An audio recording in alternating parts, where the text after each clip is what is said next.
Hadirin muslimin muslimat yang sama mengharap ridho dan maghfirah Allah. Ayat yang ini adalah ayat misil, ibrah buat kita, dan kita diajak berpikir. Sehingga Allah menggambarkan di ayat ini amalan-amalan manusia yang bisa menghancurkan semua amal solehnya. Coba perhatikan di sini, Allah menggambarkan, maukah kalian punya satu kebun yang di sana ada kurma, ada anggur, yang di bawahnya mengalir sungai-sungai. Artinya kebun ini subur sekali. Dan di kebun itu ada bermacam-macam buah. Sehingga penghasilan dari kebun itu melimpah. Lalu Allah menggambarkan pemilik kebun itu jadi tua, padahal dia masih punya keturunan yang masih kecil-kecil. Orang Sunda bilang bilatung dulang. Nah, di luar dugaan, kebun itu disapu angin yang mengandung api sampai hancur, kering.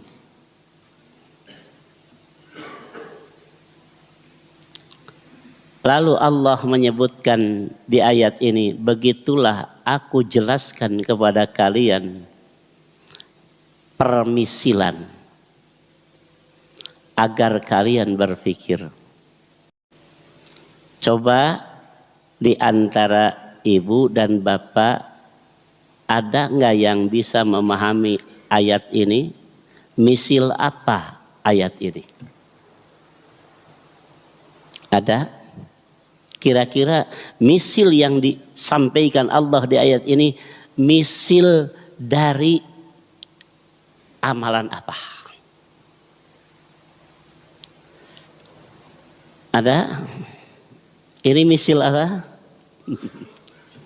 Barangkali di zaman sahabat saja ini jarang diketahui, kecuali orang yang benar-benar berilmu. Seperti Ibnu Abbas radhiyallahu an. Saya tulis dari ayat yang barusan kita baca satu tema, kekafiran menjelang ajal menggugurkan semua amal kebaikan. Saya ulang. Kekafiran menjelang ajal menggugurkan semua amal kebaikan. Mana bukti ayatnya? Allah menggambarkan di surat Al-Baqarah ayat 266 ini. Nah, ketika ayat ini dibacakan oleh Umar Ibnul Khattab, lalu Umar Ibnul Khattab pernah bertanya kepada para sahabat. Ini saya katakan tadi, jangankan kita, para sahabat saja tidak banyak tahu mengenai ayat ini. Tadi saya katakan ayat ini menerangkan kekafiran menjelang ajal itu menghancurkan semua amal kebaikan orang itu. Artinya, tidak ada artinya orang berbuat baik, beramal soleh, tapi di akhir hayatnya dia melakukan kemaksiatan dan mati di saat maksiat. Gak ada artinya sama sekali. Ini misil dari ayat ini. Sehingga Imam Ibnu Katsir di juz pertama di halaman 695 menulis satu hadis riwayat Al-Bukhari berkaitan dengan ayat ini. Ini barangkali Pak mendengar ayat ini dengan penjelasannya agak ngantuk, nggak akan paham. Nggak ekstra perhatian, nggak akan paham. Apa kaitan ayat ini dengan amal penghancur amal soleh? Nggak ada kaitan sebenarnya. Tapi ketika kita membaca tafsir, kemudian kita memahami, baru akan tergambar, oh ayat ini itu begini maksudnya. Makanya Imam Ibnu Katsir menulis satu hadis riwayat Al-Bukhari mengenai tafsir ayat yang ini. An Ibni Abbasin, kata Imam Ibnu Katsir, diterima dari sahabat Ibnu Abbas radhiyallahu an, qala, ia berkata, qala Umar bin Khattab, Umar bin Khattab berkata, yauman, di satu hari, li ashabin Nabi sallallahu alaihi wasallam, di hadapan sahabat-sahabat Nabi. Lalu Umar berkata, "Fiman tarawna hadhil ayah nazalat." Ada yang tahu enggak kalian berkaitan dengan apa ayat ini turun? Ini kan pertanyaan, kalau ditanya kepada kita, kita juga sama tidak akan bisa menjawab seperti para sahabat. Tingkat sahabat ditanya oleh Umar, "Fiman tarawna hadhil ayah nazalat?" Ada enggak di antara kalian yang tahu ayat ini turun berkaitan dengan apa? Semua sahabat malah menjawab begini, qalu, kata para sahabat, Allahu a'lam, Allah yang maha tahu. Artinya mereka tidak tahu. Nah saat itu pagodiba Umar, kata Ibnu Abbas, Umar marah kelewat marah. Namanya Umar itu keras. Ketika sahabat ditanya, ada yang tahu nggak berkaitan dengan apa ayat ini turun? Mereka menjawab, Allahu a'lam, Allah yang maha tahu. Umar marah. Sampai Umar saat itu menyatakan, qulu na'lam aw la na'lam. Jawab oleh kalian, tahu atau enggak? Begitu Umar itu. Jangan menjawab Allahu a'lam, Allah yang maha tahu. Bukan itu yang saya maksud, kata Umar. Jawab oleh kalian, na'lamu aw la na'lamu. Tahu atau tidak? Karena pertanyaannya, ada yang tahu nggak berkaitan dengan apa ayat ini turun? Harusnya para sahabat menjawab, aku tahu, aku tidak tahu. Ini malah Allahu a'lam. Umar marah. Faqala Ibnu Abbas, saat itu Ibnu Abbas berkata, fi nafsi minha syai'un ya amirul mu'minin. Mengenai ayat itu, aku sedikit tahu. Duh, bagus sekali ini.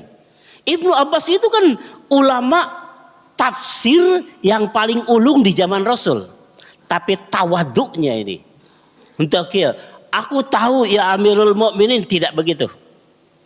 Tapi saat itu Ibnu Abbas mengatakan, fi nafsi minha syai'un ya Amirul Mukminin. Aku sedikit tahu mengenai ayat itu berkaitan dengan apa. Faqala Umaru, lalu Umar bertanya, ya ibna akhi, wahai saudara, wahai anak saudaraku, qul, coba katakan, apa pengetahuanmu mengenai ayat ini?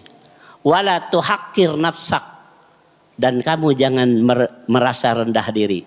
Bagus sekali ini. Umar mengatakan, karena Ibnu Abbas saat itu orang yang paling muda di antara para sahabat. Semua orang menjawab Allahu a'lam, aku tidak tahu. Tapi Ibnu Abbas mengatakan, aku sedikit tahu mengenai ayat ini. Sampai Umar mengatakan, ya ibna akhi, qul, coba terangkan wahai anak saudaraku.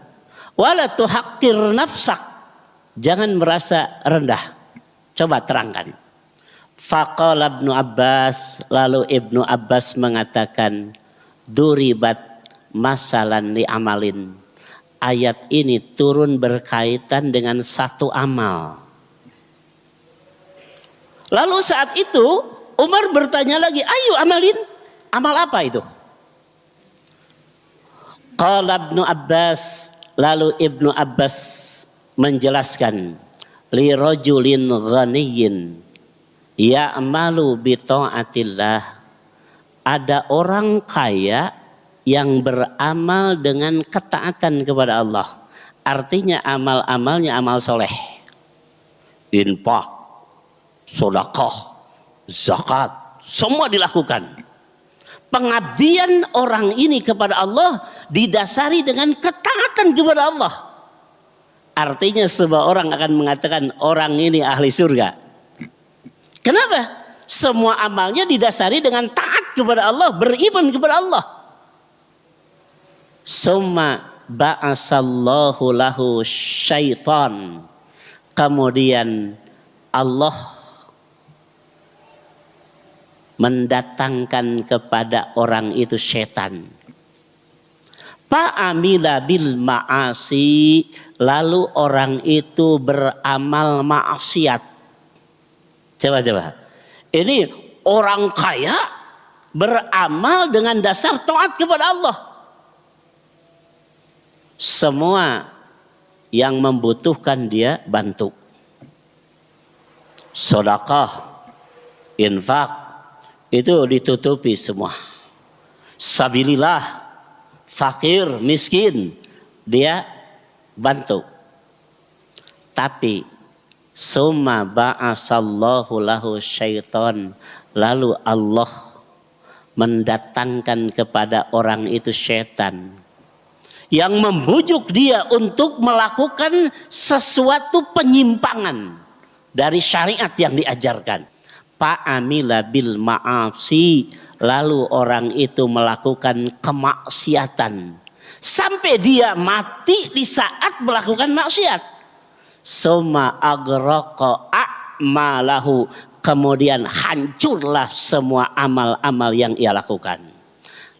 Ayat ini berkaitan dengan amalan itu, wahai Amirul Mukminin. Hadirin yang sama-sama mengharap ridho dan maghfirah Allah.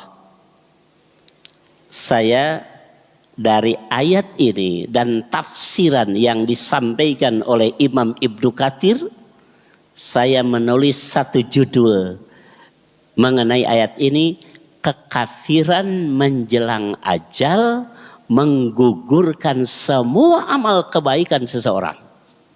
Ini yang disampaikan oleh Ibnu Abbas radhiyallahu an. Jadi ada orang kaya beramal, beribadah karena Allah, tapi di saat menjelang ajal dia melakukan kemaksiatan sampai mati dalam maksiatnya, maka aghraqa a'maluhu, semua amal-amalnya hangus, hancur, tidak berbekas sedikit pun. Inilah makna dari ayat tadi. Allah menggambarkan, maukah kamu punya kebun yang subur begitu, sampai semua buah-buahan tumbuh di sana, tapi satu saat datang angin mengandung api sampai terbakarlah kebun itu, tidak tersisa satu buah pun. Ibnu Abbas mengatakan ini berkaitan dengan amal seseorang yang terus beramal sejak muda sampai tua, beramal soleh.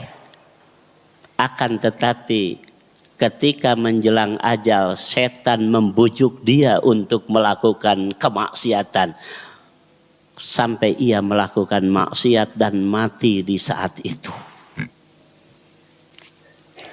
Wa akhraja Ibnu Jarir, dan Ibnu Jarir juga meriwayatkan satu hadis an Umar yang bersumber dari sahabat Umar. Qala, Umar berkata, hadza masalun, ayat ini sebagai misil, duriba li insanin ya'malu amalan salihan, yang Allah jadikan sebagai gambaran bagi orang yang beramal soleh. Hatta idza kana inda akhiri umrihi, sampai di saat ia mengakhiri hidupnya, hampir datang ajal, ahwaja ma yakunu ilaihi amila amala asu, dia melakukan amalan-amalan buruk, pahabito amaluhu, sampai hanguslah semua amal-amalnya. Hadirin, ini ibrah buat kita. Kita harus lebih berhati-hati dari amalan yang kita lakukan. Kita tidak tahu akhir hidup kita itu surga atau neraka. Mungkin penglihatan manusia bisa menilai, oh eta mah cenah ahli surga ya, karena sehari-harinya juga ibadah, tolab ilmu, begitu, mengabdi kepada Allah. Yang satu lagi orang menilai, oh eta mah pinarakaun lantaran sapopoena ge cenah mengamalkan amalan-amalan neraka. Tapi tidak dengan Nabi. Nabi mengatakan bisa jadi seorang yang dinilai oleh yang lain beramal surga, tapi ujung hayatnya dia ditetapkan oleh Allah ke neraka. Atau sebaliknya, orang yang melakukan amalan-amalan neraka, ternyata dia ditetapkan oleh Allah sebagai ahli surga. Amal yang mana yang dihitung?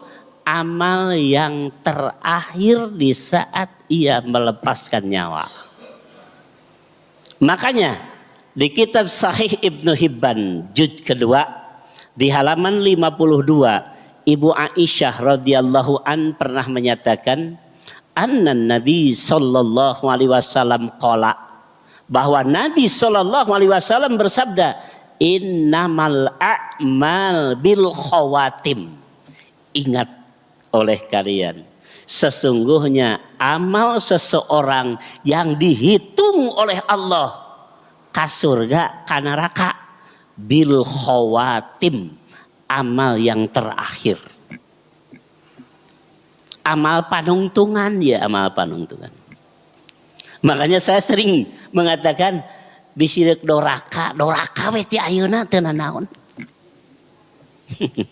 Doraka we ti ayeuna engke temporek datang ajal gancang tobat beramal soleh sampai kita mati dalam kesolehan, surga.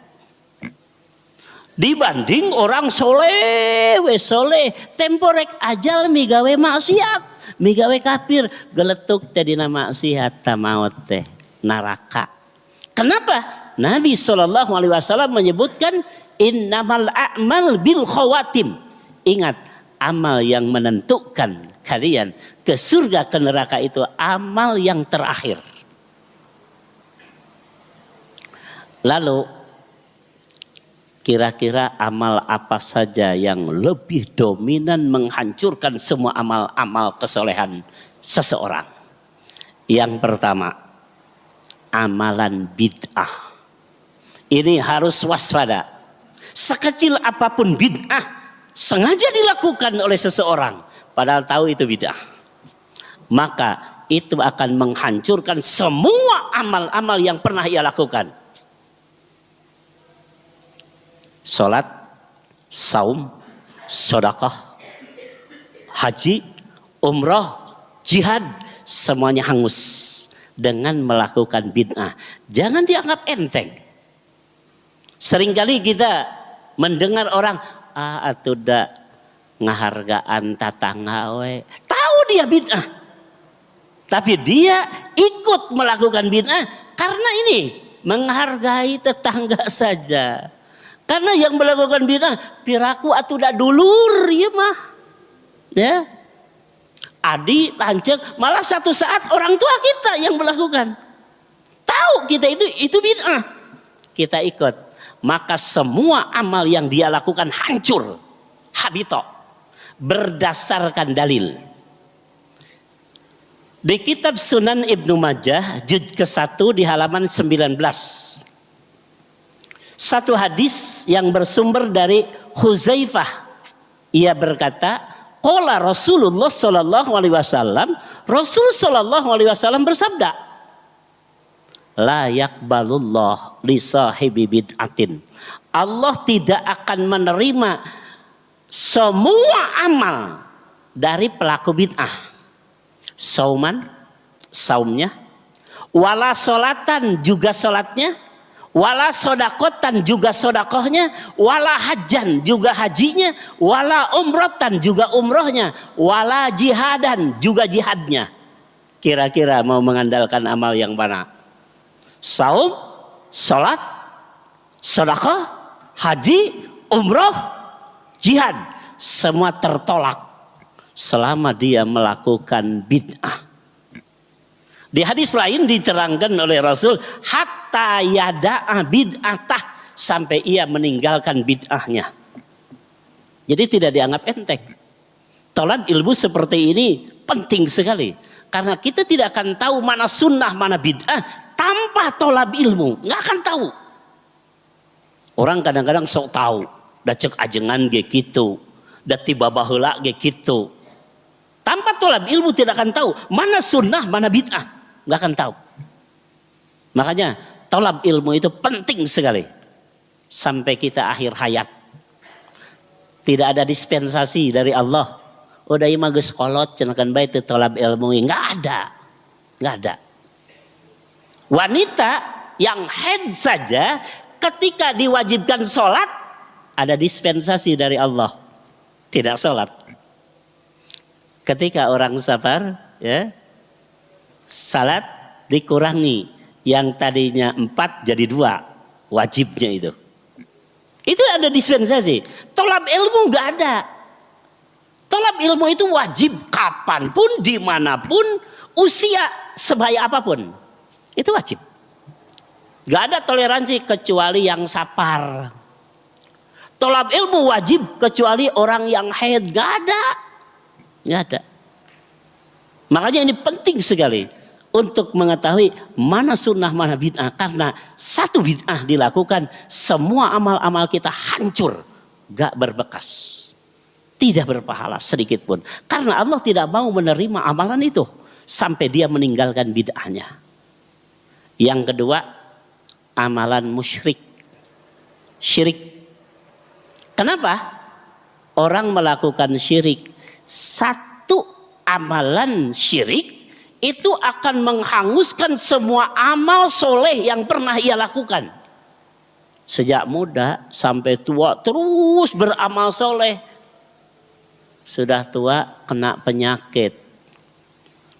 Ke dokter itu, dokter ini nggak sembuh juga. Datanglah kepada orang yang tahu cenah. Kan itu. Kaditu cenah tatamba makanu terang. Sebenarnya bukan tahu, dia itu sok tahu. Arab itu kan bukan tahu. Arafan itu sok tahu. Yang sebenarnya dia tidak tahu. Dia mengatakan tahu. Nah ini sok cenah tatamba maka itu gerakan terang. Ari geus datang teh kaditu bener we, alhamdulillah. Begitu habis berobat ya kepada orang yang tahu itu, paranormal itu, alhamdulillah maut. Karena penyakit itu sudah parah, datang ke dukun, maut. Nah ini barangkali yang disabdakan Nabi, yang disampaikan Nabi dengan ayat ini. Celaka orang ini, celaka. Karena di akhir hidup, di akhir hayat dia melakukan kemusyrikan. Semua amal-amal yang pernah ia lakukan, kesolehan yang pernah ia lakukan, hangus semua berdasarkan dalil. Bisa dilihat di kitab Al-Mustadrak juz ke-1 di halaman 542. Ini Imam Al-Hakim meriwayatkan satu hadis bahwa Rasul SAW yaqul, bahwa Rasul itu pernah berdoa Ini Allahumma ja'al awsa'a rizqika. Ya Allah, berikan keluasan rizkimu alayya, kepadaku, inda kibari sinni, ketika aku menjelang tua, wan qidai umuri, dan di saat umurku dicabut. Ini doa Nabi. Kenapa? Kenapa seperti itu? Nabi isti'adzah kepada Allah agar semua amal-amal yang dilakukan itu jadi pengabdian. Jangan terhapuskan dengan bid'ah, dengan syirik. Itu tingkat Nabi. Bagaimana dengan tingkat kita? Tingkat Nabi saja masih berdoa kepada Allah seperti itu. Kenapa? Bid'ah menghancurkan amal, musyrik menghancurkan amal. Apa dalilnya bahwa musyrik menghancurkan amal? Surat Az-Zumar ayat 65. Allah berfirman, A'udzubillahi minasyaitonir rajim.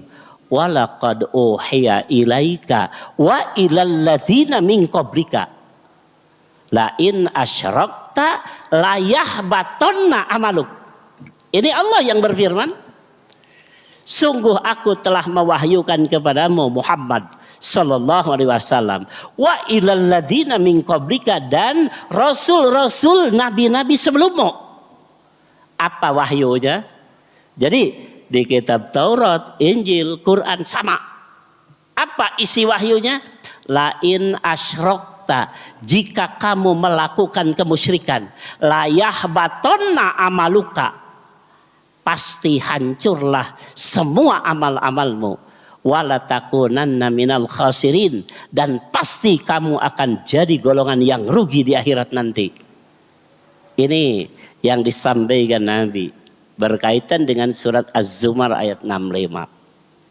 Barangkali ini yang harus diwaspadai oleh kita.